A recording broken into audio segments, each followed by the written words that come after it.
চারিদিকে। অবশেষে ফিলিস্তিনের আল আকসা দখল করলো ফিলিস্তিনিরা, যেটা ফিলিস্তিনিদেরই ছিল আল আকসা। ইসরায়েলরা জোরপূর্বক দখল করেছিল দীর্ঘদিন যাবৎ, কিন্তু আজ 90,000 মুসল্লি নারে তাকবীর আল্লাহু আকবার স্লোগান দিয়ে মসজিদুল আল আকসাতে প্রবেশ করে এবং সেখানে ফিলিস্তিনিরা নামাজ আদায় করেন।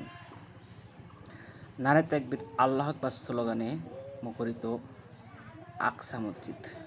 আকসা মসজিদে 90,000 ফিলিস্তিনিরা সেখানে নারে তাকবীর আল্লাহু আকবার স্লোগান দেয়। সেখানে মক্কা মদিনা পরে মুসলিমদের পবিত্র স্থান মসজিদুল আকসা। সেই আকসা দীর্ঘদিন যাবৎ ইসরায়েলিরা দখল করে রাখছিল জোরপূর্বক, কিন্তু অবশেষে মুসলিমরাই তখন দিল।